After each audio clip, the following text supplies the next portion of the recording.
Bonjour à tous. Dans cette capsule, on vous présente les mesures régionales et autres modalités de la recommandation du conciliateur.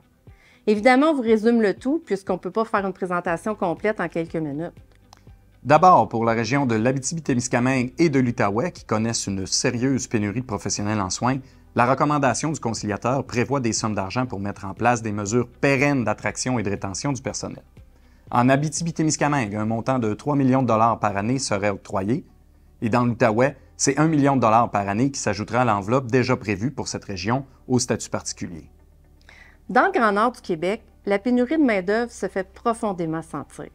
Au cours de l'été 2023, la FIC a négocié une entente qui est déjà entrée en vigueur pour le Nunavik. Les modalités de cette entente seraient maintenant intégrées à la convention collective et élargies à la baie James.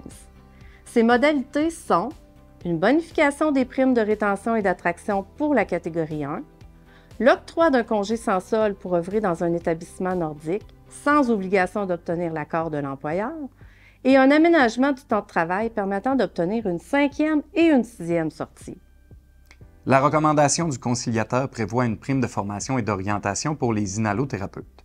Lorsqu'une inhalothérapeute est responsable de l'orientation et la formation clinique, la prime actuelle de 2 % passerait à 5 %. Le conciliateur recommande aussi de faciliter la reconnaissance de la formation postscholaire pour les infirmières auxiliaires, les inhalothérapeutes et les perfusionnistes cliniques. Celles-ci pourraient dorénavant faire reconnaître par leur employeur la liste des certificats reconnus en soins infirmiers, ce qui est actuellement limité aux infirmières. Depuis plusieurs années, les perfusionnistes cliniques demandent la création d'un titre d'emploi d'assistante supérieure immédiate perfusionniste clinique.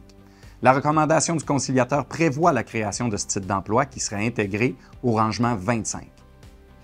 Finalement, la particularité du rôle et des responsabilités des IPS engendre de nombreux enjeux d'organisation du travail.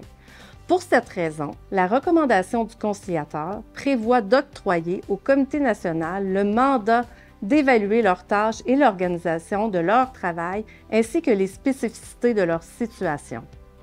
6 courtes vidéos ont été réalisées pour vous présenter les grandes lignes de la recommandation du conciliateur. Si vous aimez ce format, que vous souhaitez qu'on aborde d'autres éléments, n'hésitez pas à nous en faire part en commentaire. D'ici au vote référendaire qui se tiendra du 15 au 17 octobre, continuez à vous informer, à participer à vos assemblées générales et à poser des questions à vos représentantes syndicales. C'est à vous, membres de la FIC, de vous informer auprès des bonnes sources, d'analyser la recommandation dans son ensemble et surtout de participer au vote référendaire. La parole est maintenant à vous.